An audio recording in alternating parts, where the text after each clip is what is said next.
Good morning, everyone, and welcome back to Empty Cloud Monastery. This morning we'll be talking about a discourse from the Samyutta Nikaya, so another discourse on the 7 Bojjhangas, the 7 factors of awakening.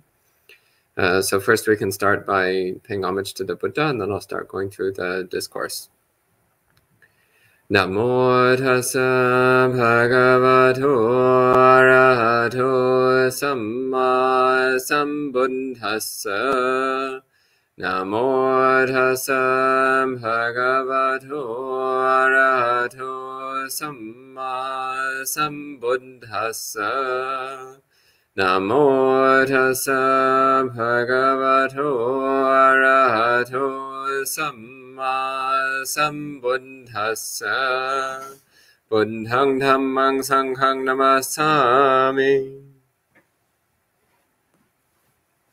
So this morning we'll be looking at the Sila Sutta, which is, this one is in the Bojjhanga Samyutta, so that's Samyutta Nikaya, chapter number 46. And this is Sutta number 3. Actually, I was going through the Bojjhanga Samyutta looking for suttas to talk about, and there's actually so many really delightful discourses in this chapter. And I'd actually be happy to talk about all of them. So it's often challenging to pick just one sutta to speak about because there's so many delightful ones. I remember once, many years ago, I was with Bhante Gunaratana, and somebody asked him, what's your favorite sutta? In the whole Pali Canon, what's your favorite sutta? And he answered, all of them. And this is actually how I feel when I read through the suttas. It's just one delightful discourse after another. Anyway, so this particular discourse, so that's Samyutta Nikaya, chapter 46, sutta number 3. So Bojjhanga Samyutta in the Sila Sutta. And it begins, the Buddha says, Yete bhikkhu sila sampanna, samadhi sampanna, jnana sampanna, vimutti sampanna, vimutti jnana dasana sampanna. So he says, regarding those monks who have perfect sila, so perfect virtue, morality, goodness, samadhi sampanna, who have perfect samadhi, so who have good concentration, jnana sampanna, so perfect knowledge. So in this case, this is talking about knowledge of the Dhamma. Vimutti sampanna, so perfect liberation. This means a mind which is free from greed, hatred, and delusion. And vimutti jnana dasana sampanna means the knowing and seeing of liberation. So this means, again, the clear, precise knowledge of one's own freedom from defilement, which is characterized by an awakened being. So this description here is, in fact, the description of a arhat.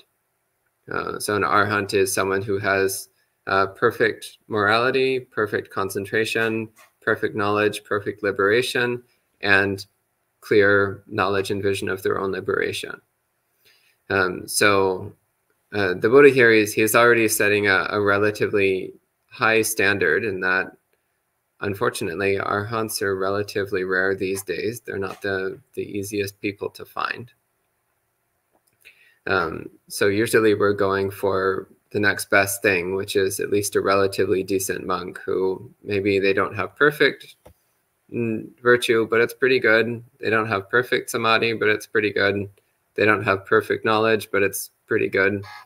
Their mind is not completely liberated from defilements, but it's pretty good. So we're shooting for someone who's at least pretty good in these areas. Since it's difficult to find people who are absolutely perfect, we just look for people who are as good as we can find. Anyway, but he says, regarding those monks who are accomplished in virtue and concentration and knowledge and liberation, and in the knowledge and vision of liberation, the Buddha says, Dasanam pahang bhikkhave tesang bhikkhunang bahukarang vinami. So he says, I say that it is of great benefit to see them. So even just seeing someone, even just seeing a monk who is very advanced in their practice is extremely helpful. So the term here, bahukara, literally means it does a lot. So the Buddha is saying, he says, I say it does a lot just to see such a monk, just to see a monk who has really good virtue, concentration, knowledge, and liberation. And again, ideally, he's talking about seeing an arhat, but even seeing someone who their practice is very advanced, and they clearly have made a lot of progress in training their mind. They've made a lot of progress in cultivating wisdom and compassion, a lot of progress in developing virtue and concentration and wisdom. Even just seeing a person like that can be very inspiring. It can really give us a sense of confidence that this path of practice works and that it's worth doing. And that it's something which we can also get benefit from. Then the Buddha continues, he says, Savanam pahang bhikkhave tesang bhikkhu nang bahukarang vadami. He says, and I also say that it is very helpful to listen to those monks. So savana means listening or hearing. So he says it does a lot to listen to them as well. And this is because someone whose practice is very advanced in this way, when they talk, they only talk Dhamma. They don't talk frivolous talk or useless talk. They're not going to go on about the latest TV show or the latest pop music or the current sports scores. Or like they're just not going to talk about these things. They're only going to talk about Dhamma or things related to Dhamma. And also when they talk, it's going to be wholesome. So they won't be engaging in gossip or in malicious speech of any sort. They're not going to be speaking in a way which is insulting. They're not going to be speaking in a way which is prejudiced or discriminatory towards any particular group of people. So their speech is always going to be wholesome and connected to the Dhamma. So it does a lot to listen to somebody who always talks in that way. And next he says, Upasankanam pahang bhikkhave tesang bhikkhu nang bahukarang vadami. He says, and I say it does a lot to approach those monks. So making an effort to go to them and be around them. This also is a very important point. Recently someone was here at the monastery and talking about how they get a lot of benefit from coming to the monastery, but other people in their family are actually not very happy about it, not very happy about them coming to the monastery frequently. And actually it's like, well, the Buddha is very clear on this. The Buddha says just making an effort to go and see good monks is something which does a lot. Making an effort to approach them and be in their presence is something which is supportive to our practice. And he continues, he says, Payuru pasanam pahang bhikkhave tesang bhikkhu bahukarang vadami. So Payuru pasana means to attend to or to support, to take care of or look after. So similarly, if you have someone who is an accomplished practitioner, so a good monk who's committed to the path and has made some progress along the path, well, to look after and take care of that person generates a lot of very strong good karma connected with the path of awakening. It creates the conditions within our own mind to make swifter progress towards the goal. And also, the closer one draws to monastics, the more one learns from them. So if you show up once a year and sit at the back of the room during a Dhamma talk, you'll learn a little bit. That's true. On the other hand, if you're at the monastery every single day, directly helping the monks as they go through their daily activities, then you'll have constant opportunities for instruction, constant opportunities to learn how to apply the Dhamma in a wide variety of situations. Also lots of opportunities to ask questions. And he continues, he says, Anusitim pahang bhikkhave tesang bhikkhu nang bahukarang vadami. He says, and I say it's very helpful to remember those monks. So to bring to mind those monks, to recollect them.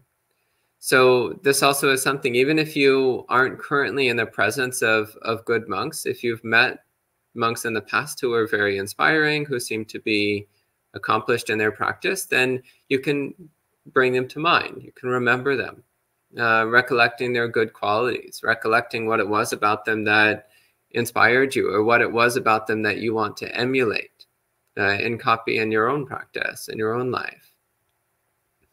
And that's also something which is extremely helpful, especially if you're with people who are of less good conduct. Then recollecting the monks you've met who are of very good conduct can help remind you of what we're trying to do. And he says, Anupabbajjam pahang bhikkhave te sang bhikkhunang bahukarang vidami. So anupabbajja means to become ordained after. So anu means in accordance with, and pabbajja means to become ordained. So he's saying, of course, the highest level of association with inspiring monks is to become ordained in under them, or in their presence, in the same monastery, in the same tradition. Because this is what gives the ideal conditions for being able to learn from them and practice in the same way. And then in reference to all of this, the Buddha says, Tankasa hetu. So what's the cause of this? So what's the reason for this? He says, Tatavrupanang bhikkhave bhikkhunang dhammang sutva. He says, so having heard the Dhamma from monks of that sort, so these kinds of really good monks with really good virtue, really good meditation, really good wisdom.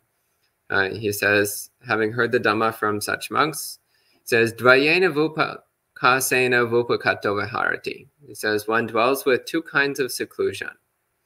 Kaya vupakasena cha chitta vupakasena. So seclusion of the body, so physical seclusion, and seclusion of the mind, mental seclusion. So physical seclusion means spending a lot of time alone. So in monasteries, we have a certain amount of time where we do group activities. So group chanting, group meditation, group meals, group work. But we also usually have quite a lot of time which is meant to be spent alone. So in one's own room, doing one's own practice, or you might go outside if you want and practice outside on your own. But the idea is to cultivate a sense of inner self-reliance. So not relying upon anything external, but cultivating a sense of not needing other people or outside conditions, but just cultivating this ability to train the mind within the mind. So physical seclusion is something which is very helpful for this. And another great benefit of this is that when we're with other people, we often tend to get distracted by what other people are saying and what other people are doing. And we get very caught up in our stories about what we think they should be doing or shouldn't be doing. And we get very caught up in building up our personality and how our personality interacts with their personality. And we get lost in the whole social dynamic very quickly. But when we're by ourselves, we get to drop all of that. It's actually very peaceful and very nourishing. So when we're by ourselves, we don't need to pretend to be anyone in particular. We don't need to worry what other people are pretending to be. We don't need to worry about what we're saying or how it's going to be understood or whether or not it's going to be understood. And we don't need to worry about how correctly we are or are not understanding other people. We don't need to be concerned with any of these things at all. We can just watch our mind. We don't need to be caught up in the complexities of social interaction. So it's a tremendous benefit to the training of the mind to take time to be alone. And similarly, he says, mental seclusion. So mental seclusion is where the mind is not getting caught up in unnecessary involvements and activities. So this means unnecessary thinking, getting caught up in a lot of useless thoughts or imaginative thoughts or distracted thoughts. In particular, not getting caught up in anything unwholesome. So not getting lost in any kind of thoughts connected with desire or aversion.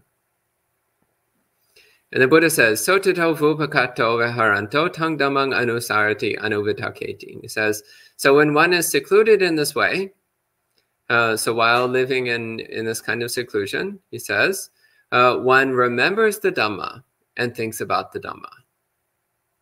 And that's also I find interesting in that this is one of the places in the suttas where the Buddha actually very specifically instructs us to think about the Dhamma. So anuvitaketi. So vitaka means thought. Anuvitaka means to think about or to reflect upon, to consider. So the Buddha actually does encourage us to think about the Dhamma. So not just to listen and hope that it works on your mind all by itself, but also to actually actively contemplate and think about the Dhamma that we've learned.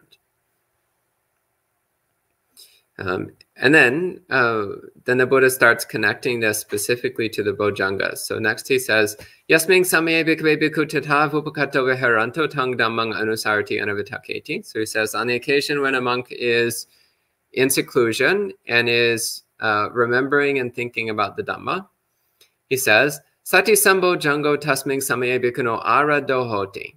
He says, on that occasion, that monk gives rise to the awakening factor of mindfulness. So as we're thinking about the Dhamma, then the practice then is to observe our actual experience of the Dhamma. So for example, if you're thinking about the Four Noble Truths, well, the first Noble Truth is the truth of dukkha. So then be mindful of your dukkha. Be mindful of the experience of dukkha. Be aware of your experience of dukkha. Second Noble Truth, the cause of dukkha is craving. Well, then be mindful of your craving. Be aware of whatever desire is present in the mind and its relationship to our dukkha. And the third Noble Truth, the cessation of craving is the cessation of dukkha. Well, pay attention to that as well. Notice how when the craving levels of the mind diminish, then the dukkha levels of the mind also diminish.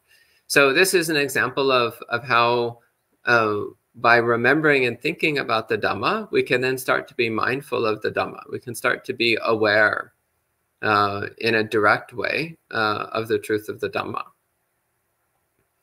And so the Buddha says, next he says, Sati sambo jangang tasming samaye bhikkhu bhaveti. So he says, on that occasion, this monk develops the mindfulness factor of the awakening factor of mindfulness. Sati sambha jango tasming samaye bhikkhuno bhavana paripurang gacchati. And on this occasion, that monk brings the mindfulness factor to fulfillment. And elsewhere, the Buddha quite clearly states that the mindfulness factor of awakening is to practice the satipatthanas, the 4 domains of mindfulness. So mindfulness of the body, mindfulness of feeling, mindfulness of the mind, and mindfulness of mental objects. So one recollects the Dhamma, one cultivates mindfulness, and the Buddha says, Sotata sato viharanto, so dwelling mindful in this way, tang dhammang panyaya pavichinati, pavicharati, parivi mangsam apajati. So he says, while dwelling mindful in this way, one wisely observes and considers and reflects upon the Dhamma.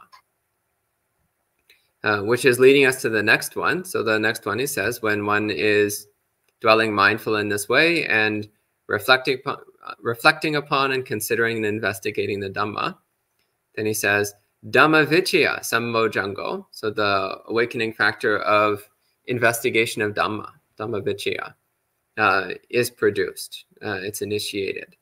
And that monk develops it and brings it to fulfillment. So in order to investigate the Dhamma, well, we first need to be mindful of our experience so that we have something to investigate. So in the example I gave of the 4 Noble Truths, well, you first need to be mindful of your dukkha before you can investigate that dukkha and understand its causes and understand how to bring it to an end. Then next he says, Tasatang dhammang panyaya pavichanato, pavicharato, parivi mangsang apajato, aradang hoti, viryang asalinang. Says, and so when one is investigating and examining the Dhamma, then one becomes full of unrelenting energy. So when we're enthusiastic about the Dhamma, then we really want to dig into it. We really want to investigate and cultivate a deep understanding of the Dhamma, an experiential understanding of the Dhamma.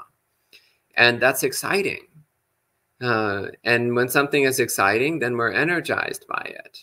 We're full of an enthusiasm to cultivate it and practice it. So naturally, then the mind becomes energetic. It becomes full of virya, this powerful potency of mind.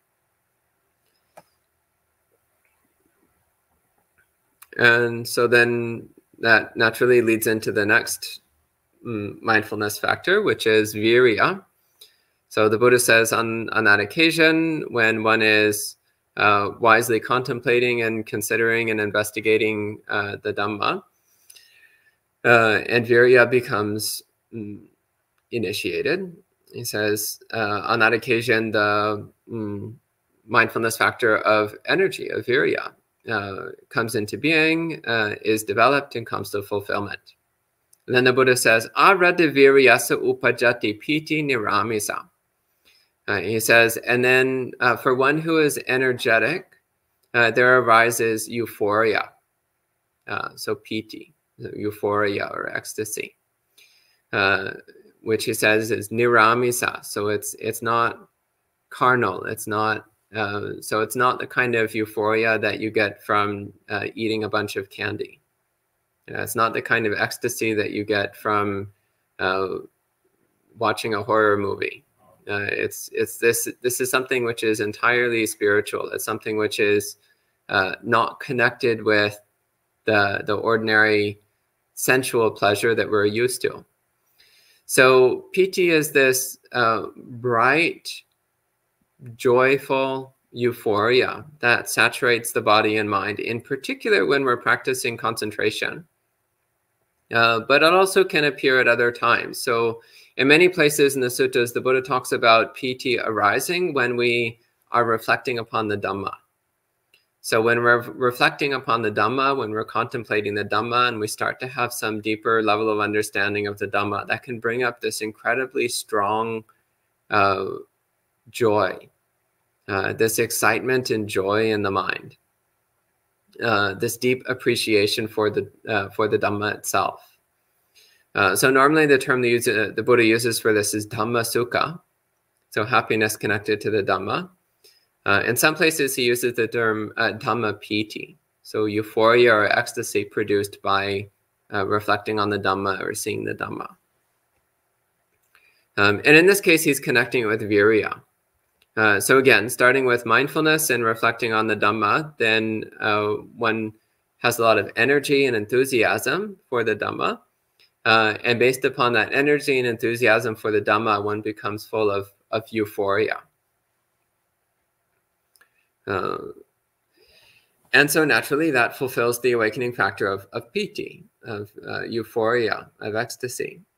And he says on that occasion that monk develops the mindfulness factor of awakening, the awakening factor of euphoria, of piti. And it's worth here pointing out, by the way, that with each of these, the Buddha uses the term bhaveti, which means to develop or to bring into being. So he's talking about a deliberate active cultivation of each of these 7 factors of awakening. So this is not a passive process. So we're actively trying to develop and increase mindfulness. We're actively trying to develop and increase investigation of Dhamma, energy, and euphoria. So people often talk about piti as being a result of samadhi practice, a result which comes about all by itself. And sometimes that's true, but it's also something that we need to deliberately develop, to deliberately bring up within our experience. So deliberately cultivating this perception of the body as being pleasant, as euphoric, as enjoyable. And that correspondingly will tend to produce the state of piti, We can deliberately produce it and strengthen it within our own mind.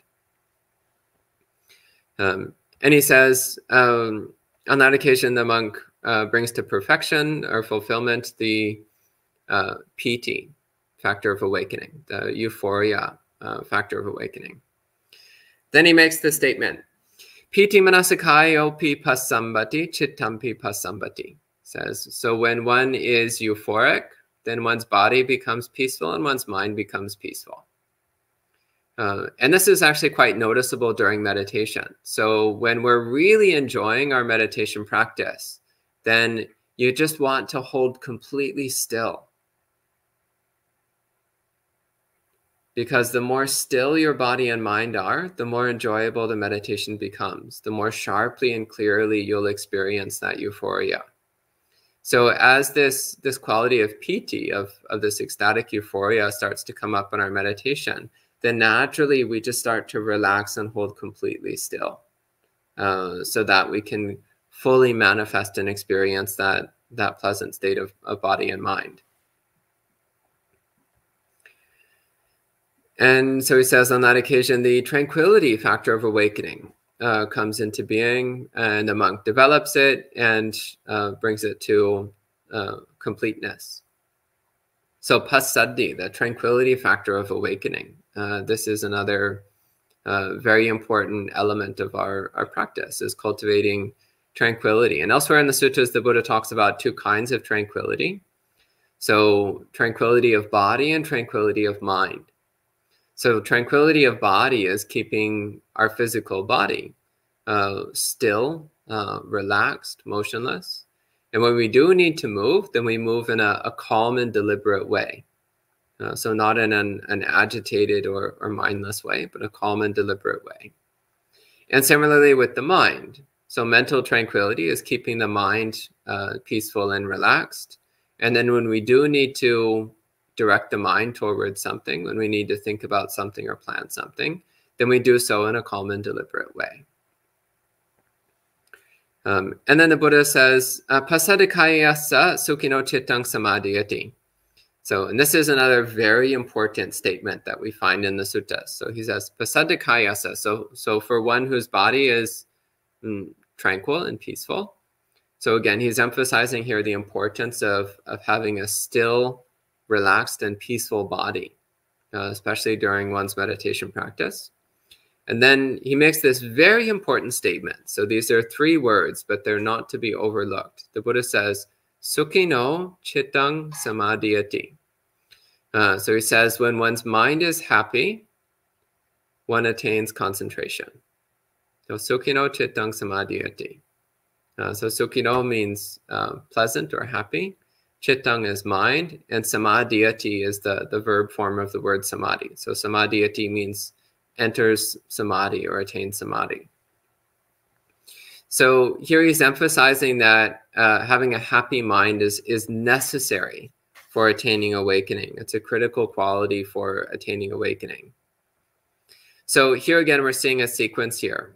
So mindfulness forming the basis for investigation of Dhamma, which leads to cultivating energy, which leads to developing euphoria, ecstasy, which leads to the development of tranquility, which allows us to have a happy mind so that we can attain samadhi, concentration, which is the next mindfulness factor. So he says, so then one produces samadhi. So samadhi is the collectedness of mind, the unification of mind, this bright, alert stillness of mind that we're developing through meditation practice.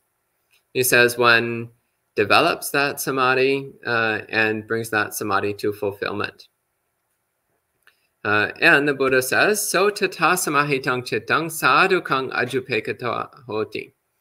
He says, and that concentrated mind, one looks at closely and carefully with equanimity. So here the Buddha is talking about observing our mind without reactivity, without reacting with either liking or disliking to anything that appears. And so he says, on the occasion when one looks closely and carefully at the concentrated mind, then on that occasion the equanimity awakening factor is produced, and one develops it and brings it to fulfillment. So this, the culmination of the 7 Bojjhangas is upekkha, equanimity. So this peaceful, non-reactive state of mind, this mind which clearly and closely observes our experience, but without reacting with either desire or aversion. And it's important to note here that the word upekkha literally means to look closely. So upa means close, and ikka means to look or to observe. So upekkha means to look closely, paying close attention. So equanimity is not apathy. It's actually the opposite. The more attention we pay to our experience, the more we see it exactly as it is. And when we see things exactly as they are, then we recognize that there's actually absolutely nothing wrong. Things just are what they are. And the addition of pleasure and pain is completely unnecessary. The addition of liking and disliking is completely unnecessary. All that does is disturb the mind. It doesn't do anything good. So when we pay close attention to our experience, then the natural tendency of the mind is to become extremely peaceful. So this is upekkha. And then the Buddha ends the sutta with a long section, which I'm not going to go through in detail. But in this section, the Buddha says that one who practices the 7 Bojjhangas in this way can be expected to get one of 7 results. So the first of the 7 results is full awakening in this life. And then he says, if you don't get full awakening in this life, then you'll get full awakening at the time of death. If you don't get awakening at the time of death, then after the time of death, then one will be reborn as a non-returner. And he goes through the 5 different kinds of non-returners. And this is what I'm not going to go through today, because describing the 5 different kinds of non-returners is a relatively complex topic and a little bit off the topic of the 7 Bojjhangas. So I think we'll go ahead and conclude the sutta reading at this time, and I'll switch to any questions. So we can respect the sutta with 3 sadhus. Sadhu, sadhu, sadhu.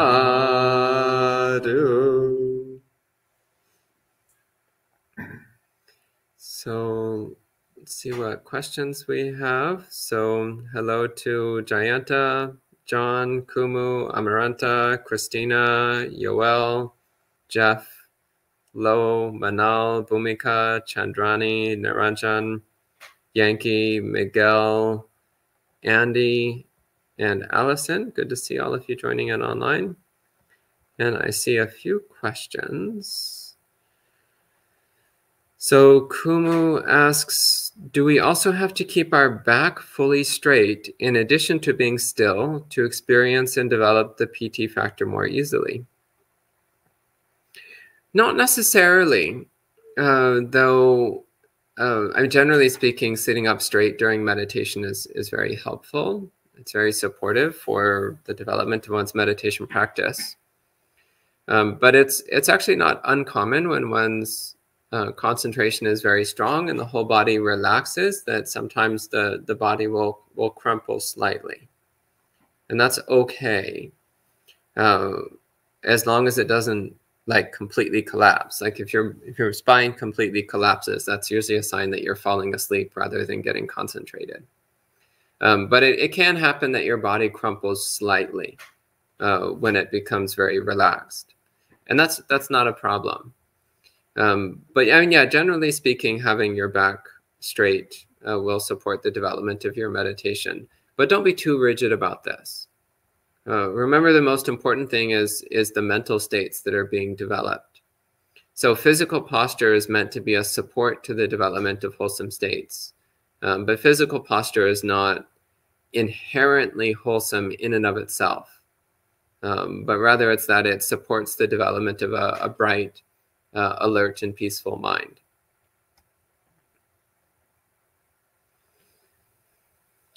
And Allison says, thank you for stressing the intentionality of this process. Yes, this is actually very important. So we can just sit around and wait and wait and wait and wait for years and decades, waiting for something to happen, and nothing happens. So sometimes we actually do need to deliberately make an effort to direct the mind in a particular way. In fact, that's a major thrust of the Buddhist teachings, is that the mind goes where we direct it. This is one of the Buddha's main points. So learning how to deliberately direct the mind towards awakening is basically what Buddhism is. So if we just wait around and hope that the mind will magically become enlightened all by itself, well, that's actually not Buddhism. That was a teaching of some of the non-Buddhist schools at the time of the Buddha. Some of them taught that if you just wait long enough, then awakening would happen all by itself. But that's not a Buddhist teaching. The Buddhist teachings was that we need to intentionally push the mind towards awakening. It's not going to just go there all by itself. It needs to be directed. So Allison continues, I have experienced this many times after investigation. However, when piti arises and then tranquility, and then the mind is aware, the effect weakens. Do you have suggestions for how to maintain these states beyond a few minutes? Well, first off, just keep practicing. So the fact that you can experience piti and passaddhi with mental awareness for even a few minutes is already really good. So just keep practicing on stabilizing and deepening and strengthening those states when they do arise. And then you'll find it becomes easier to keep it going for longer periods of time. And also you'll start to learn how to stabilize it so that it doesn't fade so quickly. But yeah, you'll also notice that these three things are interrelated. So when the body is tranquil and the mind is alert, then it's easier to cultivate and develop piti. And as the piti becomes stronger, then naturally you want to hold still and be alert. So these qualities are all interrelated. And Kit says, this is a little bit off topic, but since we don't have a lot of questions, I'll go ahead and take it. Kit says, I like to listen to Dhamma talks while I'm driving. It helps me in a lot of ways, especially with anxiety. Is that disrespectful? I do listen with full dedicated attention at most other times. No, it's not disrespectful. Actually, I think it's a really good thing. Because even if you're not giving 100% of your attention to the Dhamma talk, it's still going to be filtering into your subconscious mind. So it will still tend to bring benefit by hearing it constantly. So no, I think it's good to listen to Dhamma talks when you're driving. Yeah. And any questions from the residents here?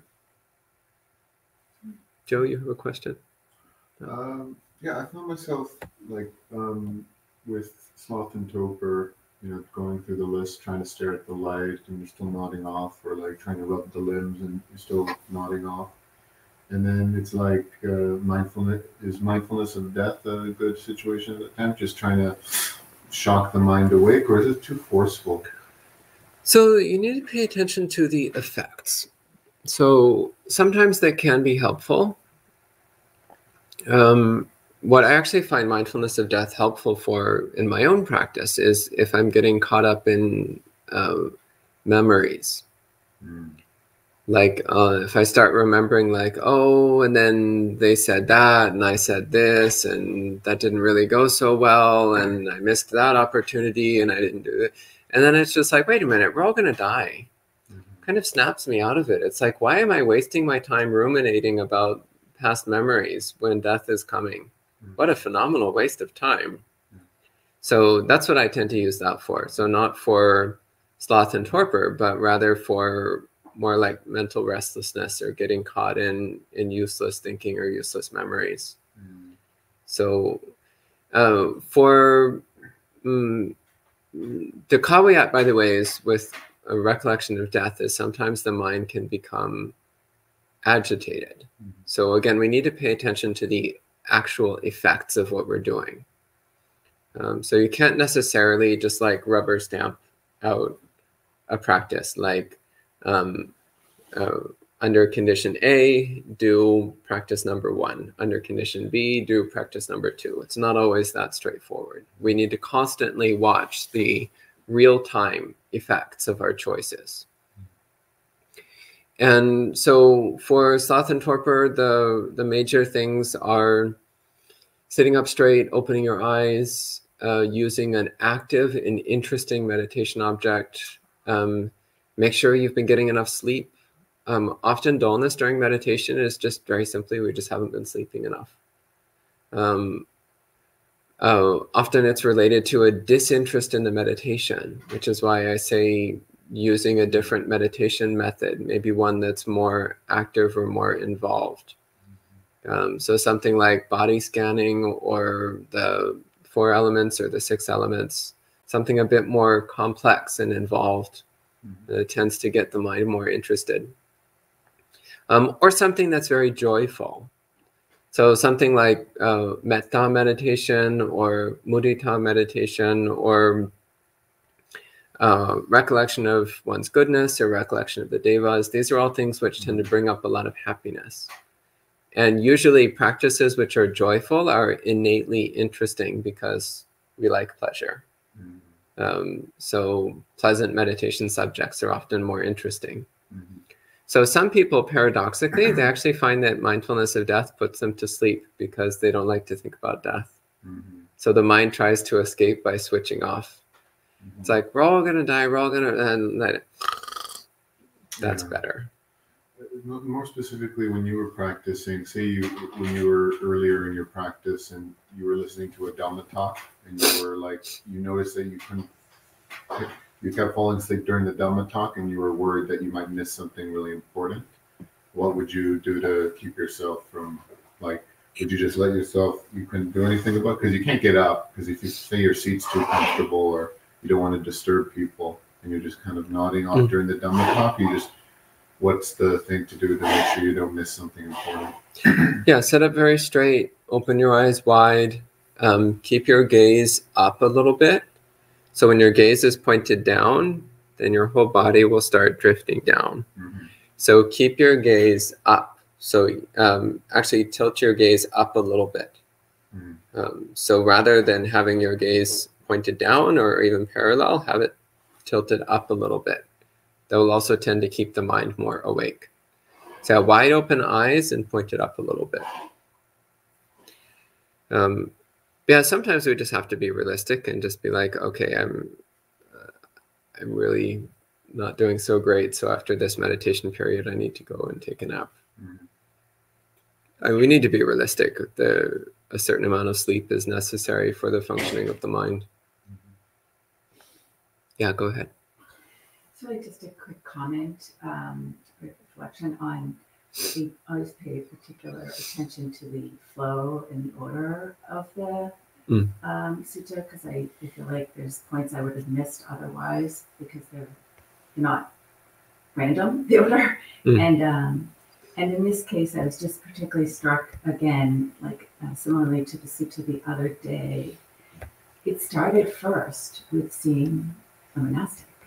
Yeah. And it actually just reminded me, just a quick personal comment, it just reminded me that my whole practice and life completely changed upon the first time of really encountering the monastics. And the personal note I would put on it is, it's a seeing of what's possible. Just even able to understand, oh, that. And so just commented both about the flow and where this one started, like the other one the other day started with the term for good people, Sappurisa.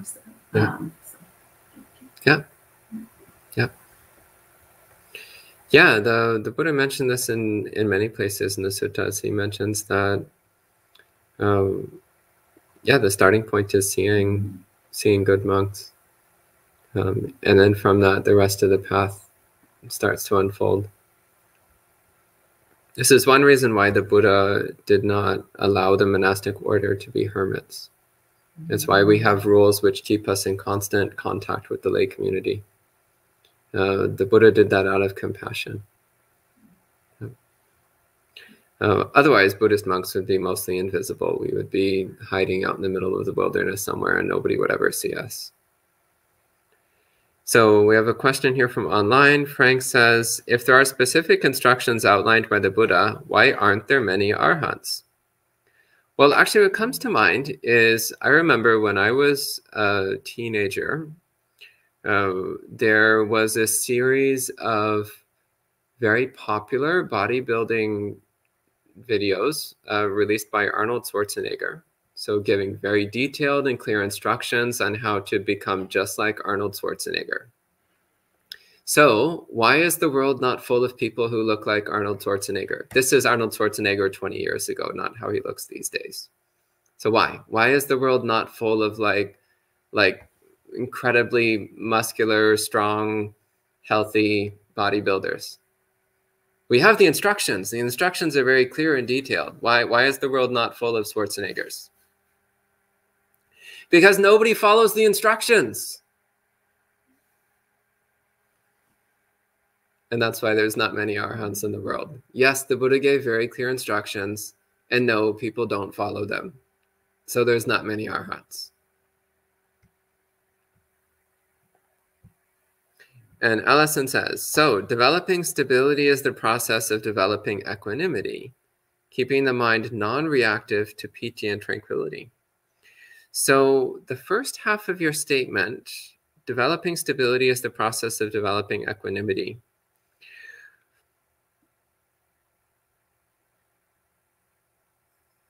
So developing equanimity, keeping the mind non-reactive. So keeping the mind non-reactive, again, that's one way of talking about equanimity. That does help to develop stability of body and mind. Though developing stability also helps to cultivate equanimity.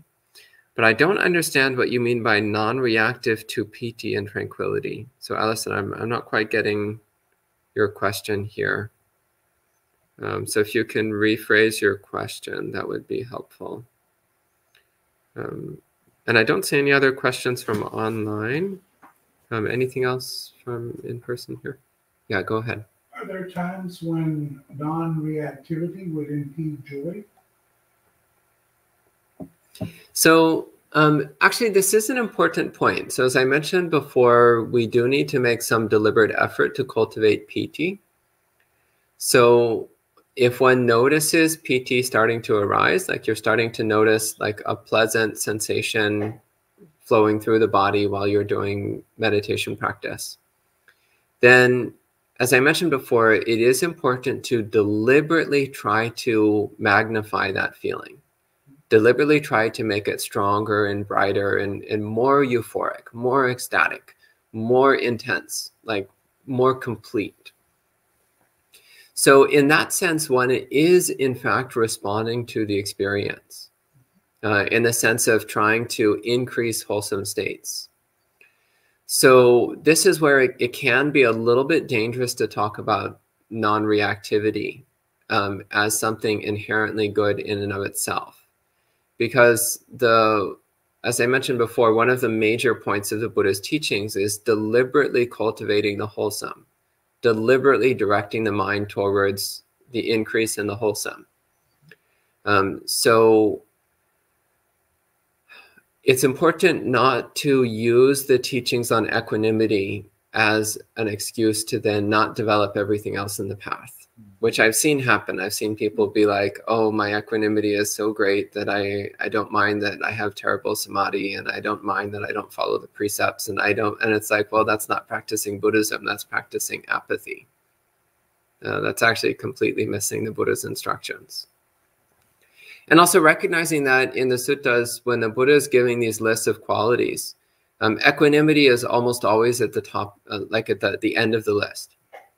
So it's usually given as one of the most advanced states of mind, which is something that emerges from developing all of the other states of mind in a deliberate way. So if we try to start with equanimity, then we usually stagnate almost immediately. So usually one starts by developing the more active, deliberate processes of practice. And then equanimity is kind of like the crown that you put on top at the end. So you don't jump directly to equanimity, or else our practice will tend to die in its infancy. Does that make sense? But wouldn't impermanent state that we don't even completely stay there, but there's more of a... Yeah, and there's a time for observing impermanence. The practice of anicca sanya, so observing impermanence, this is actually possibly in the suttas, it's the single most common form of vipassana practice that the Buddha talks about. So he talks about it over and over again. He talks about anicca sanya, observing impermanence. And so there's a time for doing that practice, but there's also a time for just working on cultivating samadhi. And when we're working on cultivating samadhi, actually paying attention to impermanence is not very helpful. In developing samadhi, actually paying attention to the sense of stability is more useful. So even though stability is technically an illusion, then nonetheless focusing on that illusion of stability helps the mind to become more collected and still and stable. And then once it's stable, then we can pay attention to impermanence and get somewhere with that practice. Yeah. And okay, so Allison has given a bit more information. Let's see what Allison says. When piti and tranquility arise, it is lost after a few minutes. I think that is a liking reaction or self-sabotage which leads to its loss. So equality is required, or an insistence to move to the wholesome and stay there. I was calling that non-reactivity, but I see from what you just said that isn't quite right. Yeah, so it's actually quite normal to like piti, and tranquility. So piti feels very pleasant, very good, and tranquility is very soothing, very calming. So it's actually normal to like these things, and it's good to like these things. So that isn't a problem. In fact, the more you like them, the more inclined you will be to focus on maintaining them and developing them.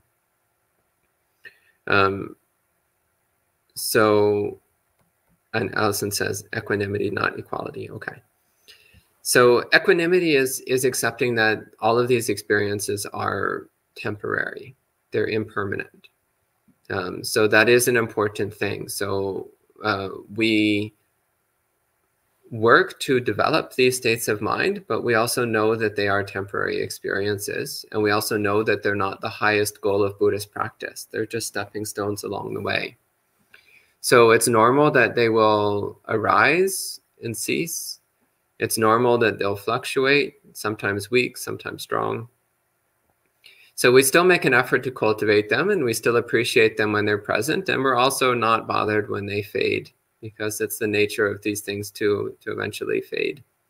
So we don't make a big deal about it. And that's the last question. So I think we'll go ahead and end it this time. So we'll end with 3 sadhus. Sadhu, sadhu,